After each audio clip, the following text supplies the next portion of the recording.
Good morning, જય શ્રી કૃષ્ણ. આગળના લેક્ચરોમાં આપણે વિકલિતનો ઉપયોગ ઘણી બધી જગ્યાએ જોયો. ઘણી બધી રીત એવી છે જેમાં આપણે વિકલિતનો ઉપયોગ કર્યો. આસન મૂલ્ય, વૃદ્ધિ દરમાં, ત્રુટિ માપકમાં, સ્પર્શક અભિલંબ એટલે ત્રિપરિમાણીય ભૂમિતિની અંદર, વધતા વિધેય વધતા અને ઘટતા વિધેયોમાં એમાં પણ આપણે એફ-એક્સ એટલે કે વિકલિતનો ઉપયોગ કર્યો. હવે આગળ જોઈએ. મહત્તમ કે ન્યૂનતમ મૂલ્ય શોધવું હોય, આપેલ વિધેયનું મહત્તમ મૂલ્ય કે ન્યૂનતમ મૂલ્ય શોધવા માટે વિકલિતનો ઉપયોગ. તો આ એક વ્યવહારિક કૂટ પ્રશ્ન આધારિત પણ એમાં દાખલા હોય કે કોઈ પણ એક સૈનિક ઉભો છે 1 અને 2 બિંદુ આગળ, અને એના દુશ્મનનું કોઈ વિમાન કોઈ એક વક્ર ઉપર ગતિ કરે છે, y બરાબર f(x) વક્ર છે.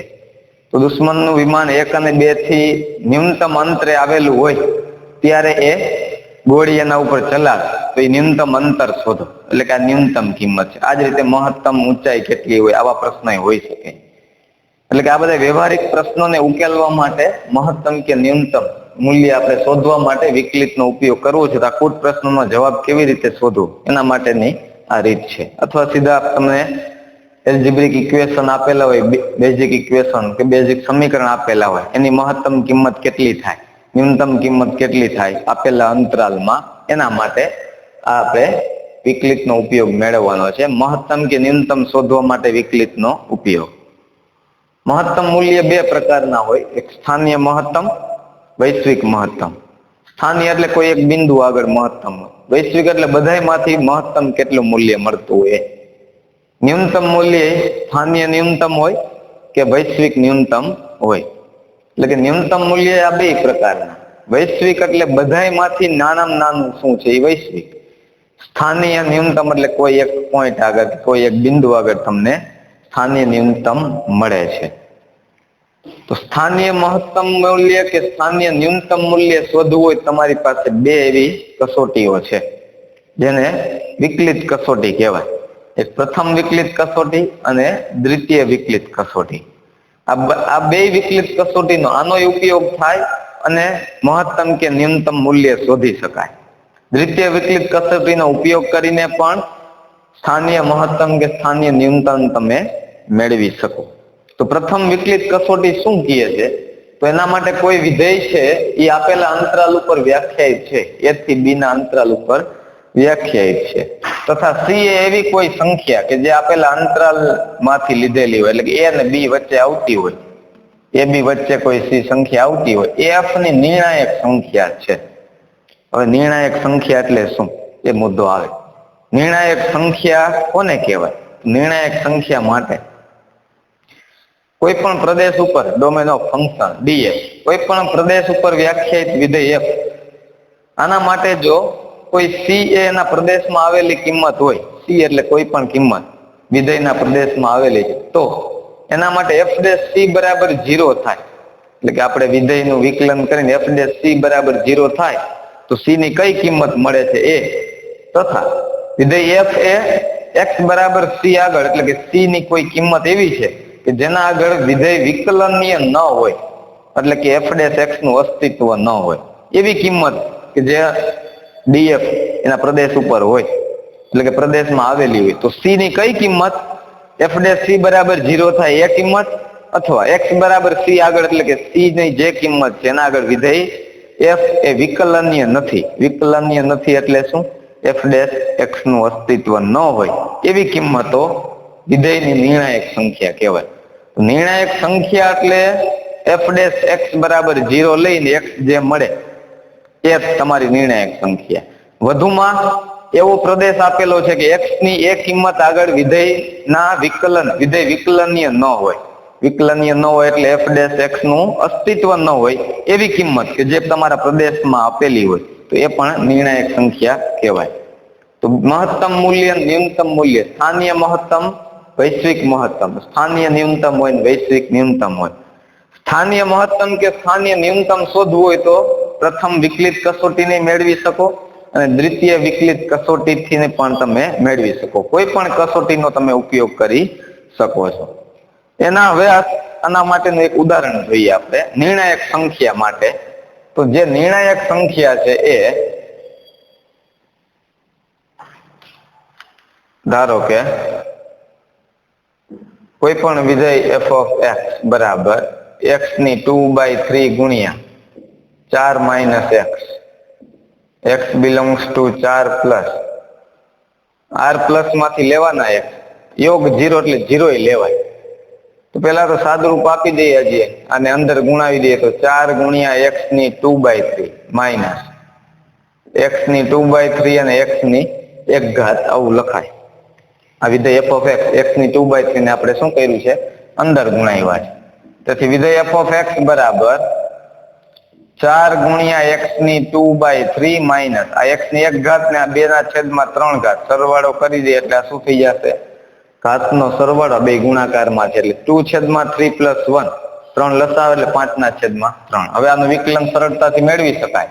તો f ડેશ x બરાબર 2/3 આગળ આવે 4 હતા તો 4 દુ 8/3 x ની 1 ઘાત ઘટે એટલે 2/3 માઇનસ 1 તો માઇનસ 1/3 માઇનસ આમાં 5/3 આગળ x ની 1 ઘાત ઘટે એટલે 5 માઇનસ 3 2/3 આવું લખાય.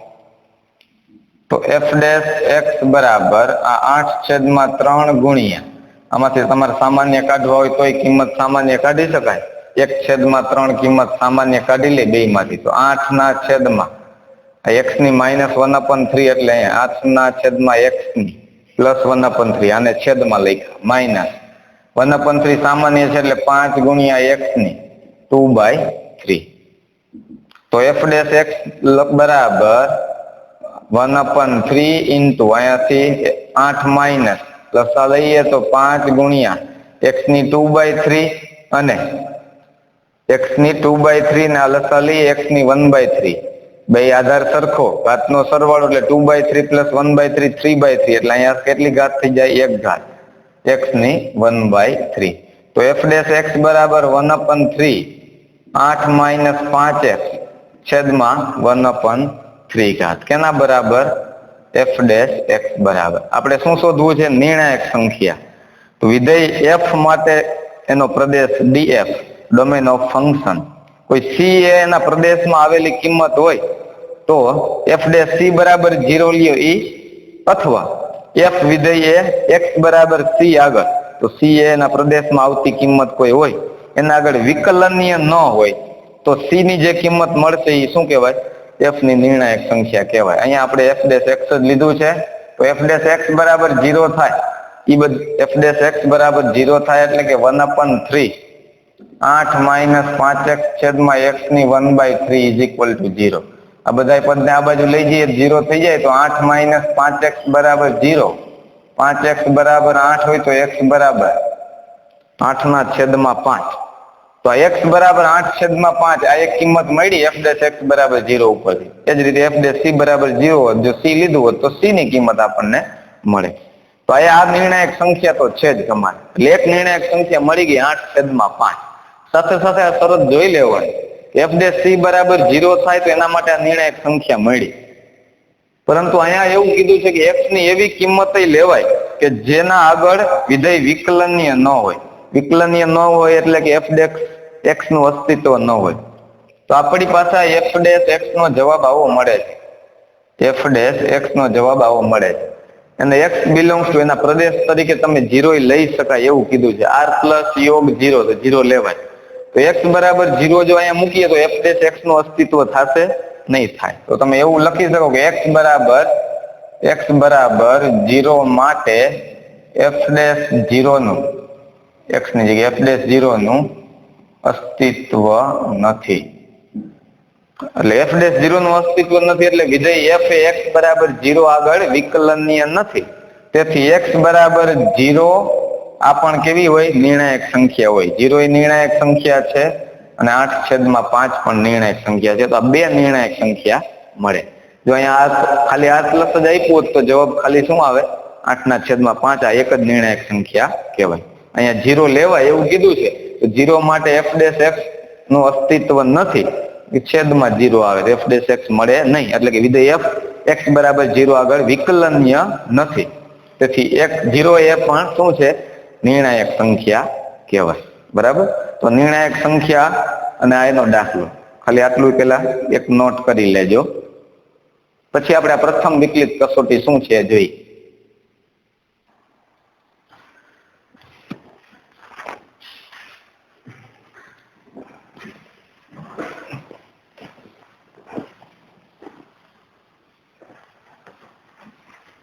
ચલો હવે પ્રથમ વિકલિત કસોટી, વિધેય f એ, કોઈ વિધેય f એ i બરાબર a થી b ઉપર વ્યાખ્યાયિત વિધેય છે. a થી તે b ના અંતરાલની અંદર, a થી તે b ના અંતરાલની અંદર કોઈ વ્યાખ્યાયિત વિધેય છે અને c એ i માં એટલે કે a થી b માંથી લીધેલી કોઈ કિંમત છે. જો x બરાબર c આગળ અહીંયા ધારો કે કોઈ c કિંમત લઈ લઈ,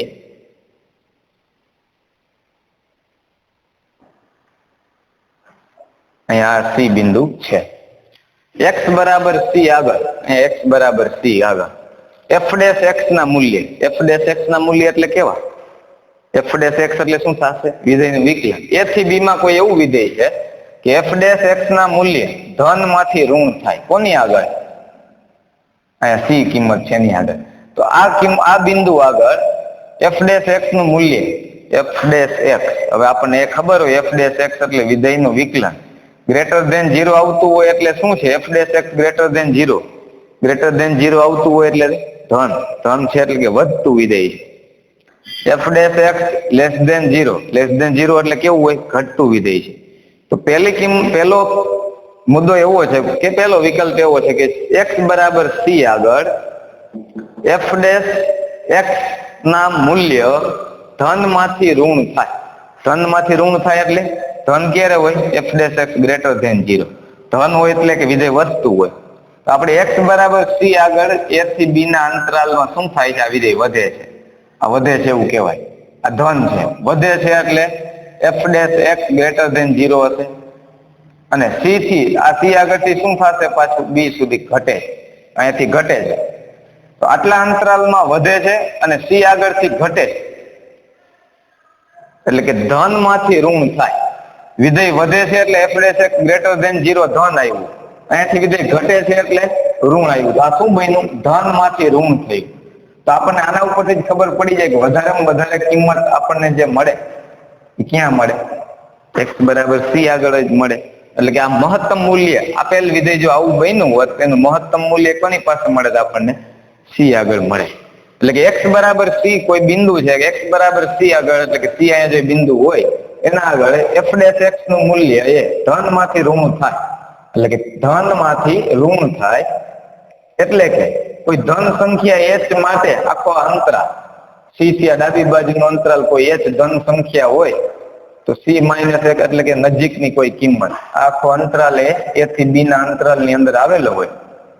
c માઇનસ h થી તે c સુધીનો, ધારો કે સમજવા માટે આ બધો જ ભાગ જે છે એ c માઇનસ h થી, આ ભાગ જે છે એ c માઇનસ h થી h ગ્રેટર ધેન 0 આટલો ભાગ, c માઇનસ h થી તે h નો ભાગ એટલે આ એક અંતરાલ, એમાં f dash x greater than 0. તો આટલા અંતરાલમાં શું થાય છે? વધે છે. અને આ c થી તે c પ્લસ h નો, c થી તે c પ્લસ h, આખો અંતરાલ કેટલો છે? અહીંયાથી તે આજે આખો અંતરાલ વાત કરીએ a થી તે b નો અંતરાલ, એ c માઇનસ h, h એટલે કોઈ ધન સંખ્યા c થી ડાબી બાજુ આવેલી હોય ને આ c થી તેમાં h ઉમેરી એવી કોઈ ધન સંખ્યા h ગ્રેટર ધેન 0 છે. સમજવાનું શું છે કે આખો અંતરાલ એ c માઇનસ h થી તે c plus h, c minus h એટલે h એ કોઈ ધન સંખ્યા છે એટલે c થી તે નાની છે, c માંથી આપણે બાદ કરો એની ડાબી બાજુએ આવેલી કિંમત અને c માં ઉમેરો h કોઈ ધન સંખ્યા એટલે કોઈ નજીકની કિંમત. આટલો ભાગ તમે વિચારી શકો. આ a થી b ની જગ્યાએ તમે c માઇનસ h લખો તો આખો ભાગ આવો બની જાય. આ c માઇનસ h અને આને શું લખી દઈએ? c plus h. આખે આખા a થી તે b ના અંતરાલ ની અંદર વચ્ચે તમે અહીંયા a છે ને અહીંયા b છે એવું કહી શકો. એની વચ્ચે આવો ભાગ તમને બને છે. તો આટલો ભાગ c માઇનસ h થી તે h નો ભાગ, એમાં શું થયું? આટલા અંતરાલમાં વિધેય એ વધે છે. વિધેય વધે છે એટલે f dash x greater than 0 થાય તથા આટલા ભાગ c થી તે c પ્લસ h ના અંતરાલમાં f dash x less than 0, c થી તે c પ્લસ h માં f dash x less than 0. તો વિધેય f ને x બરાબર c આગળ, એટલે કે અહીંયા જ વધારેમાં વધારે કિંમત હોય આપણને ખબર પડી જાય. આટલા અંતરાલમાં વિધેય વધુ, આ અંતરાલમાં વિધેય ઘટે. એટલે કે જો વધીને ઘટતું હોય તો મહત્તમ કિંમત અહીંયા જ હોય, તો આને આગળ તમને સ્થાનીય મહત્તમ મળે. એટલે કે x બરાબર c જે પણ કિંમત હશે આ બિંદુ આગળ તમારે કેવું મૂલ્ય હોય? સ્થાનીય મહત્તમ હોય. આ બિંદુ આગળ શું હોય? સ્થાનીય મહત્તમ હોય. એટલે કે વધીને ઘટતું હોય તો શું મળે? સ્થાનીય મહત્તમ. એટલે કે વિધેય વધે છે પછી ઘટે છે તો સ્થાનીય મહત્તમ હોય. એટલે કે f' greater than 0 એટલે કે ધન માંથી શું બન્યું? ઋણ બન્યું તો સ્થાનીય મહત્તમ હોય. આવું જ તમે ચેક કરી શકો બીજા અંતરાલ માટે. ધારો કે અહીંયા c - h, c અને c + h કોઈ અંતરાલ છે કે a થી b માં i માંથી લીધેલો, એના માટે કોઈ c આગળ આવું બને c - h થી તે c ના અંતરાલમાં પેલા ઘટે છે,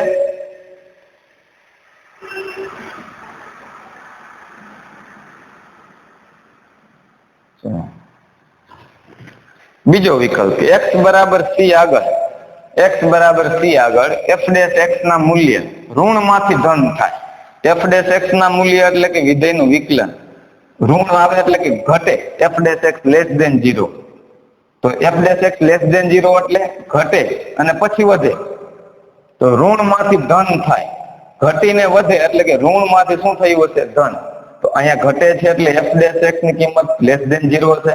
અહીંયા વધે છે એટલે અહીંયા f' ની કિંમત ગ્રેટર ધેન 0. આ વધે છે તેથી અહીંયા f' કેવું હોય? ધન હોય. આ ઘટે છે તો અહીંયા f' કેવું હોય? ઋણ હોય.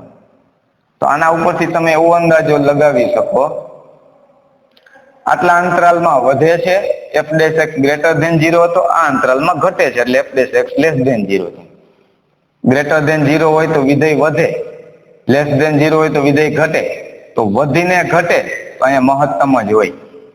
અહીંયા વિધેય ઘટે છે અને વળી પાછું વધે છે તો ઘટીને પછી વધે અહીંયા કેવી કિંમત મળે? મહત્તમ હોય. અહીંયા કઈ કિંમત હોય? ન્યૂનતમ જ હોય. તો સ્થાનીય ન્યૂનતમ કિંમત ઘટીને વધતું હોય તો અહીંયા નાની જ કિંમત હોય. અહીંયાથી વધીને ઘટતું હોય તો અહીંયા મોટી જ કિંમત આવે, કારણ કે આ બધી કિંમત તો આના કરતા નાની જ હશે.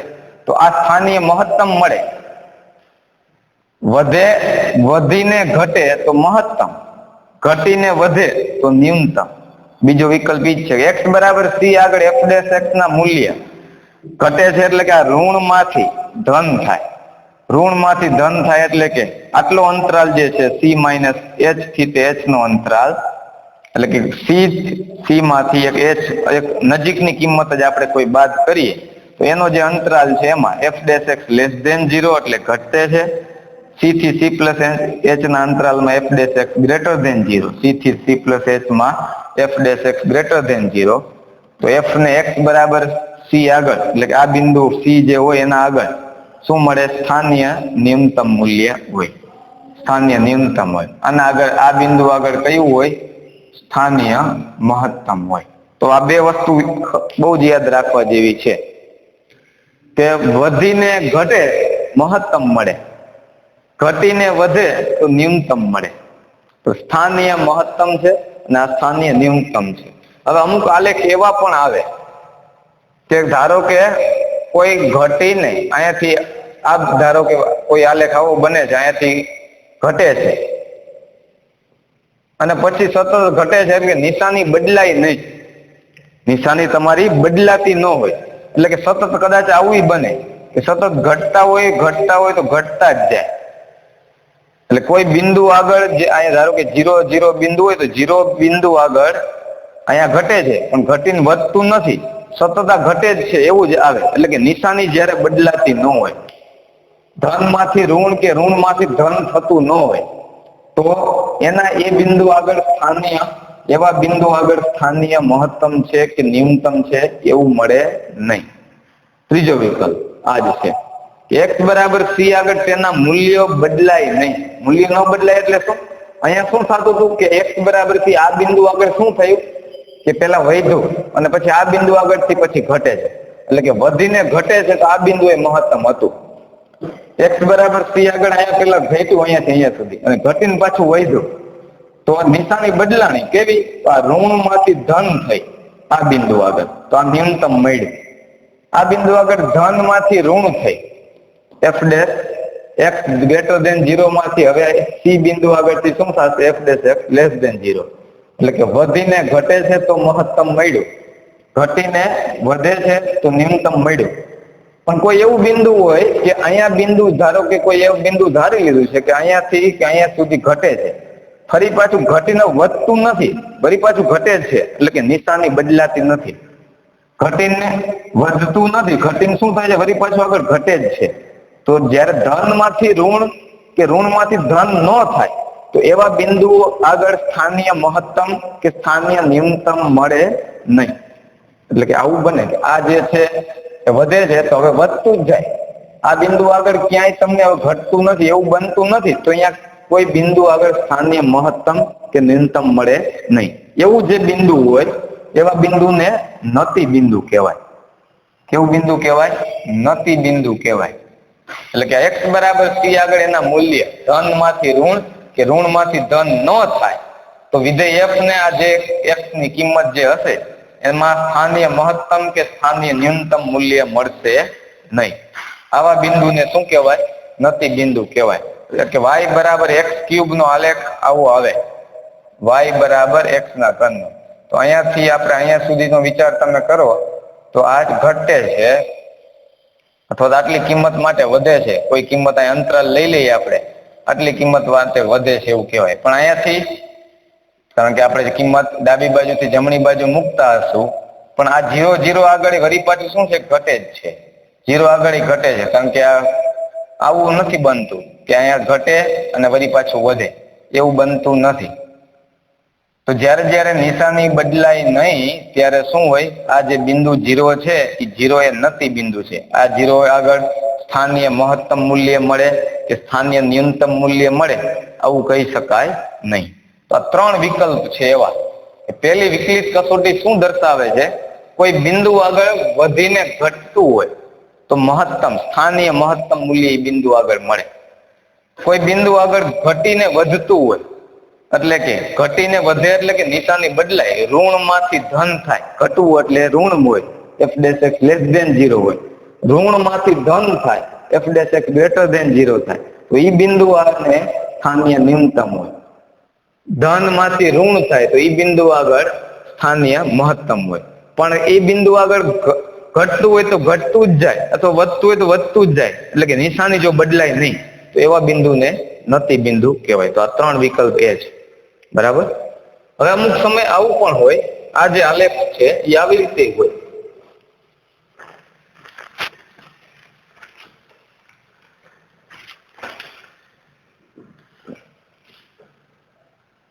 ધારો કે a થી તે b ના અંતરાલની અંદર તમારા વિધેયનો આલેખ આવો બને છે. આવો આલેખ પણ હોઈ શકે.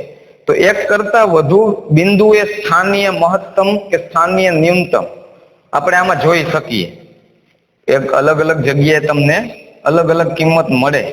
ધારો કે અહીંયા છે, એક આ બિંદુ છે, સતત હોવો જોઈએ આલેખ, એ પણ ધ્યાન રાખવાનું. ધારો કે આ છે એને આપણે એક નામ આપી દઈએ C બિંદુ, આ D બિંદુ, E, F અને G આવા નામ આપી દીધા છે. તો અહીંયા આપણે જોઈ શકીએ કે આ લેખ જે છે એ પેલા અહીંયા જે બિંદુ હતું તમારું, કયું બિંદુ છે? C. તો C બિંદુ આગળ શું થાય છે? પેલા અહીંયાથી આ વધે છે, આ વધીને અહીંયા શું થયું? ઘટ્યું. તો વધીને ઘટે છે તો કયા બિંદુ આગળ વધીને ઘટ્યું? તો વધીને ઘટે છે તો શું મળે? આ વધી અને પછી ઘટે છે, વધીને ઘટેલું હોય તો શું મળ્યું હોય? ધન માંથી ઋણ થાય. ધન માંથી ઋણ એટલે વધુ વધુ કિંમત કેની હોય? C આગળ હોય. અહીંયા આ બિંદુ એટલે કે C આગળ સ્થાનીય મહત્તમ હોય. હવે આ લેખ જોઈએ એટલે અહીંયાથી આ ઘટે છે અને પછી વધે. તો ક્યાં આગળ ઘટે છે? તો ઘટે છે D આગળ. તો D આગળ એટલે કે આ ઘટીને વધે. તો ઘટીને વધતું હોય એટલે કે ઋણ માંથી ધન થાય તો આ બિંદુ આગળ શું હોય? તો D આગળ સ્થાનીય ન્યૂનતમ, C આગળ શું હોય? સ્થાનીય મહત્તમ મળે. એ જ રીતે હવે આગળ જોઈએ તો આ વધતું જાય અહીંયા વધે. આ બિંદુ સુધી વધ્યું. કયા બિંદુ સુધી? E બિંદુ સુધી વધે છે. વધીને વળી પાછું શું થયું? ઘટે. વધીને ઘટે એટલે ધન માંથી ઋણ નિશાની થઈ. અને ધન માંથી ઋણ થતું હોય શું હોય? આ બિંદુ આગળ એટલે કે ઈ પાસે તમને શું મળે? મહત્તમ મૂલ્ય મળે. વળી પાછા આગળ જઈએ તો અહીંયાથી એફ પાસે અહીંયા બાજુથી ઘટતું જાય ક્યાં સુધી ઘટે? એફ સુધી ઘટ્યું. ઘટીને શું થયું? વળી પાછું વધ્યું. ઘટીને વધ્યું એટલે શું કહેવાય? વળી પાછું આ બિંદુ આગળ શું થશે? એટલે કે એફ બિંદુ પાસે ઘટીને વધે. ઘટે એટલે ઋણ, વધે એટલે ધન. તો ઋણ માંથી ધન થાય, ઋણ માંથી ધન થાય. શું મળે એફ આગળ? ન્યૂનતમ. વધે છે અહીંયા વધતું જાય, અહીંયા સુધી વધે છે. પછી અહીંયાથી વધીને વળી પાછું ઘટે છે. કયું બિંદુ છે? જી. તો જી બિંદુ આગળ શું થયું? વધીને ઘટ્યું. વધે એટલે ધન, ઘટે એટલે ઋણ. વધીને ઘટે, ધન માંથી ઋણ, ધન માંથી ઋણ શું થશે? ધન માંથી ઋણ બનશે એટલે આના આગળ શું મળશે? મહત્તમ, સ્થાનીય મહત્તમ. તો હવે તમે એવું જોઈ શકો છો કે સ્થાનીય મહત્તમ અહીંયા મળતું હોય. સ્થાનીય મહત્તમ એટલે કોઈ એક બિંદુ આગળ અહીંયા મળે, અહીંયા મળે. તો આખા એ થી બી સંવૃત અંતરાલ એ થી બી લેવામાં આવે કે જેમાં એનો સમાવેશ થાય. આ એ જો હોય સંવૃત અંતરાલ એ થી ત્યાં બી, તો એ થી બી ના અંતરાલમાં તમારા વિધેયનો ગ્રાફ આવો આવે છે. તો આમાંથી સ્થાનીય તમને અલગ અલગ જગ્યાએ મળે છે. આ હોઈ શકે એટલે કે મહત્તમ અહીંયા હોય, મહત્તમ અહીંયા હોય ને આ મહત્તમ હોય. ન્યૂનતમ અહીંયા હોય, ન્યૂનતમ અહીંયા હોય. બરાબર છે? તો આ સ્થાનીય ન્યૂનતમ આ બે જગ્યાએ મળે, સ્થાનીય મહત્તમ અહીંયા મળે. જો તમારા આવા બિંદુઓ અહીંયા આવી રીતે મળતા હોય આપણને વિધેય પ્રમાણે. તો વૈશ્વિકની સીધી વાત કરી દઈએ આમાં, તો એ થી બી નો સંવૃત અંતરાલ હોય એટલે કે એ લેવાય અને બી લેવાય. એ આગળ શું કિંમત મળે છે ને બી આગળ શું કિંમત મળે છે? તો એમાં એ પાસેની કિંમત વિધેયની, બી પાસેની કિંમત એટલે કે આ એ તરીકે ધારો કે 1 હોય અને બી તરીકે 10 હોય, તો 1 થી તે 10 લેવાય. તો એફ ઓફ એટલે એફ ઓફ x ની કિંમત જોઈ લેવાની, એફ ઓફ 10 ની કિંમત જોઈ લેવાની. અને આમાંથી વધારેમાં વધારે કિંમત કોની મળે? એફ ઓફ 1 ની, એફ ઓફ 10 ની. આ મહત્તમ હોય, આ મહત્તમ કહેવાય, આ પણ મહત્તમ કહેવાય. તો આ બધામાંથી મહત્તમ મૂલ્ય એફ ઓફ એ નું, એફ ઓફ બી નું કે આ બધા જે કિંમત તમે શોધેલી છે એમાંથી બધામાંથી વૈશ્વિક એટલે બધું, તો આ બધા જ માંથી વધારેમાં વધારે કિંમત કોની મળી? એ વૈશ્વિક મહત્તમ. અને બધા જ માંથી ઓછામાં ઓછી કિંમત કોની મળી? એફ ઓફ એ ની, એફ ઓફ બી ની, સી એફ ઓફ સી આવે એની, બી ઈ એફ કે જી. તો ઓછામાં ઓછી કિંમત આ બધામાંથી જેની મળે એ વૈશ્વિક ન્યૂનતમ. વધારેમાં વધારે જેની કિંમત મળે એને કહેવાય વૈશ્વિક મહત્તમ. બરાબર? સંવૃત અંતરાલ એ બી માં વ્યાખ્યાયિત હોય એટલે કે આ એફ ઓફ એ ની કિંમત શોધવી પડે, એફ ઓફ બી એ શોધવી પડે, અને આ બધી જે મળે છે વચ્ચે એટલે કે આ બધી નિર્ણાયક સંખ્યાઓ હોય, જેટલી મળે છે એ બધામાંથી વધારેમાં વધારે એફ ઓફ એ મોટું છે, એફ ઓફ એ મોટું છે, એફ ઓફ બી મોટું છે, કે સ્થાનીય મહત્તમ જેટલી જગ્યાએ મળ્યા છે એ મોટા છે, કે સ્થાનીય ન્યૂનતમ મળ્યા છે એ મોટા છે. એટલે કે આ બધાય માંથી એટલે આ ચારેય માંથી જે મોટામાં મોટું હોય એ તમારું વૈશ્વિક મહત્તમ. F of A, F of B કે આમાંથી સ્થાનીય મહત્તમ જે મળ્યું હોય એ અને સ્થાનીય ન્યૂનતમ મળ્યું હોય એ. મોટામાં મોટું કોણ છે? એ વૈશ્વિક મહત્તમ. એટલે બધાય માંથી મોટામાં મોટું એ વૈશ્વિક મહત્તમ, બધાય માંથી નાનામાં નાનું એ વૈશ્વિક ન્યૂનતમ. બરાબર? અને સ્થાનીય મહત્તમ એટલે કોઈ એક બિંદુ પાસે આપણે અહીંયા સ્થાનીય મહત્તમ મળે, અહીંયા સ્થાનીય મહત્તમ મળે, નિર્ણાયક સંખ્યા કેટલી મળે છે એના ઉપર આપણે સ્થાનીય મહત્તમ કે ન્યૂનતમ મેળવી શકાય. બરાબર? તો આ આલેખ જે છે એ આપણે આના બધા માટે દોર્યા છે. ધન માંથી ઋણ થાય, સ્થાનીય મહત્તમ. એ જ રીતે ઋણ માંથી ધન થાય, સ્થાનીય ન્યૂનતમ. જો નિશાની ન બદલાય જે તે બિંદુ આગળ તો નતિ બિંદુ કહેવાય. ધન માંથી ઋણ ન થાય ને ઋણ માંથી ધન ન થાય તો એ નતિ બિંદુ કહેવાય. હવે દ્વિતીય વિકલિત કસોટી. દ્વિતીય વિકલિત કસોટી માટે તમારા વિધેયમાં એના માટે તમારે સ્થાનીય મહત્તમ કે ન્યૂનતમ શોધવું હોય તો પહેલા શું શોધો? એફ ડેશ એક્સ, પછી એફ ડબલ ડેશ એક્સ. દ્વિતીય વિકલિત કસોટી છે, દ્વિતીય વિકલિત કસોટી જો હોય તો એના માટે એફ ડેશ એક્સ અને એફ ડબલ ડેશ એક્સ તો જ આપણે દ્વિતીય એટલે કે 2 વખત વિકલન આવવું જોઈએ. એફ ડબલ ડેશ એક્સ શોધો. પછી એફ ડેશ એક્સ બરાબર 0 એટલે કે એફ ડેશ એક્સ બરાબર 0 મૂકો એટલે કઈ સંખ્યા મળે? નિર્ણાયક સંખ્યા. જે નિર્ણાયક સંખ્યા મળે, એક્સ મળી જાય, એ એક્સ ની કિંમત નિર્ણાયક સંખ્યા જે મળે એની કિંમત ક્યાં મૂકવાની? એફ ડબલ ડેશ એક્સ માં મૂકો. આવા આલેખ માટે અહીંયા વધીને ઘટે છે તો આ નિર્ણાયક સંખ્યા હોય. ઈ પણ હોય, ડી હોય, એફ હોય, ઘટીને વધતી હોય વધીને ઘટતી હોય, તો આમાં આપણને આ બધી નિર્ણાયક સંખ્યાઓ કહેવાય. પણ આ જેવો વિધેય હોય એ પ્રમાણે આપણને નિર્ણાયક સંખ્યા મળે. ક્યારેક એકય નિર્ણાયક સંખ્યા મળે, ક્યારેક બે નિર્ણાયક સંખ્યા મળે. તો બે નિર્ણાયક સંખ્યા મળતી હોય બંને આગળ સ્થાનીય મહત્તમ, કઈ કિંમત આગળ સ્થાનીય મહત્તમ મળે છે, કઈ કિંમત આગળ સ્થાનીય ન્યૂનતમ મળે છે, એની ચકાસણી આપણે કરવાની હોય. શું કરવું પડે? f' બરાબર 0 ઉપરથી x શોધો, એટલે કે એક નિર્ણાયક સંખ્યા મેળવો અને નિર્ણાયક સંખ્યાની કિંમત f" માં મૂકો. જો f" નું મૂલ્ય ગ્રેટર ધેન 0 હોય, f" ધન મળે, તો x ની એટલે કે જે નિર્ણાયક સંખ્યા મળી હોય એ કિંમત આગળ સ્થાનીય ન્યૂનતમ મૂલ્ય મળે. અને સ્થાનીય ન્યૂનતમ મૂલ્ય કેટલું? તો x ની કિંમત તમારા વિધેયમાં મૂકી દો એટલું, f એ સ્થાનીય ન્યૂનતમ કહેવાય. એ જ રીતે f" નિર્ણાયક સંખ્યા જે મળી હોય, x બરાબર ધારો કે 2 મળ્યા, તો f" 2 શોધવાનું. f" 2 ધન હોય તો 2 આગળ સ્થાનીય ન્યૂનતમ મૂલ્ય કેટલું થાય? f જેટલું થાય. અને f" 2 લેસ ધેન 0 હોય તો 2 આગળ તમને મહત્તમ મૂલ્ય મળે. મહત્તમ મૂલ્ય કેટલું મળે? f એટલે કઈ જે નિર્ણાયક સંખ્યા હોય એ નિર્ણાયક સંખ્યા વિધેયમાં મૂકી દો, આપેલ વિધેયમાં એ કિંમત મૂકો તો એટલું મહત્તમ મૂલ્ય હોય. તો f" ગ્રેટર ધેન 0 એટલે કે દ્વિતીય વિકલિત કસોટીમાં કિંમત મૂકો નિર્ણાયક સંખ્યાની, ધન આવે તો સ્થાનીય ન્યૂનતમ, ઋણ આવે તો સ્થાનીય મહત્તમ. પણ અમુક સમય એવું બને કે 0 થાય. f" બરાબર 0 થઈ જાય તો દ્વિતીય વિકલિત કસોટી નિષ્ફળ જાય, એટલે કે કોઈ તારણ ન આપી શકો. નિર્ણાયક સંખ્યા દ્વિતીય વિકલિત કસોટી એટલે કે f" માં મૂકો અને જવાબ 0 થાય તો તમે સીધું કહી શકો નહીં કે x બરાબર એ બિંદુ આગળ શું થાય. તો જ્યારે દ્વિતીય વિકલિત કસોટી નિષ્ફળ જાય ત્યારે તમારે શું વળી પાછું વાપરવાનું? પ્રથમ વિકલિત કસોટી. શું વાપરવાનું થાય? પ્રથમ વિકલિત કસોટીનો ઉપયોગ કરવાનો. બરાબર?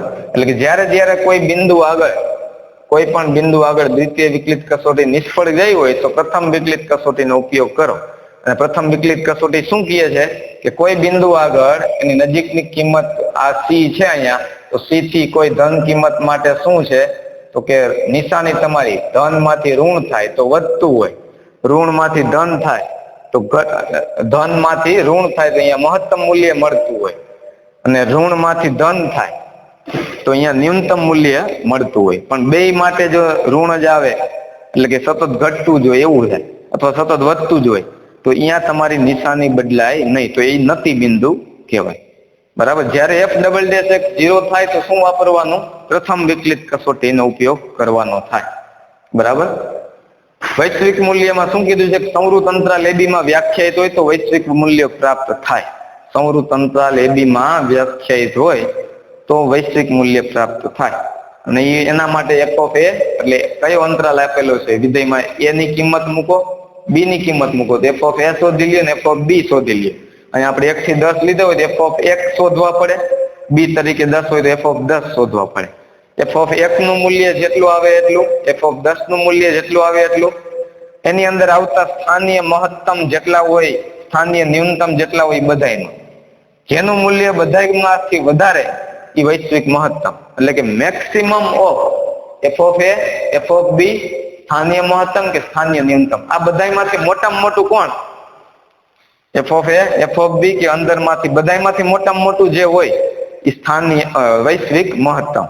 અને એ જ બધાયમાંથી a થી b ના અંતરાલમાંથી જે નાનામાં નાનું હોય એ વૈશ્વિક ન્યૂનતમ કહેવાય. બરાબર? તો સ્થાનીય મહત્તમ કે સ્થાનીય ન્યૂનતમ બંને પ્રકારે મળે. પ્રથમ વિકલિત કસોટીના આધારે મળે, દ્વિતીય વિકલિત કસોટીના આધારે મળે. પ્રથમ વિકલિત કસોટીમાંથી જો તમે મેળવતા હોય તો જે તમારી નિર્ણાયક સંખ્યા હોય, આપણે c એક નિર્ણાયક સંખ્યા છે, તો નિર્ણાયક સંખ્યા ક્યાંથી મળે? f' બરાબર 0 ઉપરથી. તો એ બિંદુથી ડાબી બાજુની કોઈ કિંમત લઈ અને જમણી બાજુની કોઈ કિંમત લઈ, એટલે કે ડાબી બાજુની કિંમત માટે વધતું વિધેય આવે, જમણી બાજુની કિંમત માટે ઘટતું વિધેય આવે. એનો મતલબ થાય વધીને ઘટે તો સ્થાનીય મહત્તમ મળ્યું હોય. એ જ રીતે કોઈ બિંદુ જે નિર્ણાયક સંખ્યા હોય એની ડાબી બાજુમાં ઘટતું હોય અને જમણી બાજુમાં વધતું હોય તો શું થયું? એ બિંદુ આગળ ઘટીને વધે તો સ્થાનીય ન્યૂનતમ કિંમત હોય. તો આ બે વિકલ્પ એના જ છે. અને કોઈ ડાબી બાજુની કિંમત માટે અને જમણી બાજુની કિંમત માટે ઘટતું જ આવે અથવા વધતું જ આવે તો એ બિંદુને કેવું કહેવાય? નતી બિંદુ કહેવાય. એટલે કે નિશાની બદલાતી ન હોય, નિર્ણાયક સંખ્યા આગળ તમારી નિશાની ન બદલાય તો એ નતી બિંદુ હોય. નિશાની બદલાઈ જાય, કોઈ x બરાબર c આગળ, એટલે કે આ કોઈ નિર્ણાયક સંખ્યા છે આના આગળ વધીને ઘટી તો અહીંયા મહત્તમ હોય. આ નિર્ણાયક સંખ્યા હોય ઘટીને વધે છે તો આ ન્યૂનતમ હોય. પણ ઘટતું જ જાય આ બિંદુ આગળ ઘટે જ હજી, નિશાની ન બદલાય તો f એ નતી બિંદુ છે એવું કહેવાય. લખી નાખો. પેલા આ બધું સમજવાનું જરૂરી છે. દ્વિતીય વિકલિત કસોટી અને પ્રથમ વિકલિત કસોટી બંનેનો ઉપયોગ કરી શકાય, પણ પરીક્ષામાં તમને આપી જ દીધું એક પહેલી વિકલિત કસોટીનો જ ઉપયોગ કરો તો આ જ રીત વાપરવી પડે. બરાબર? દ્વિતીય વિકલિત કસોટીનો જ ઉપયોગ કરો તો આનો ઉપયોગ કરો. પણ કોઈ પણ રીતે મહત્તમ, સ્થાનીય મહત્તમ કે ન્યૂનતમ મૂલ્ય શોધો તો ગમે તે વાપરી શકો છો. જો દ્વિતીય વિકલિત કસોટી વાપરતા હોય f'(x) બરાબર 0 આવે ત્યારે દ્વિતીય વિકલિત કસોટી કોઈ પણ નિર્ણય કરી શકતું નથી. તો શું કરવું પડે? વળી પાછું પ્રથમ વિકલિત કસોટીમાં આગળ વધવું પડે. વૈશ્વિક એટલે બધાયમાંથી મોટામાં મોટું હોય વૈશ્વિક મહત્તમ, બધાયમાંથી નાનામાં નાનું હોય એ વૈશ્વિક ન્યૂનતમ. આટલું લખી નાખો.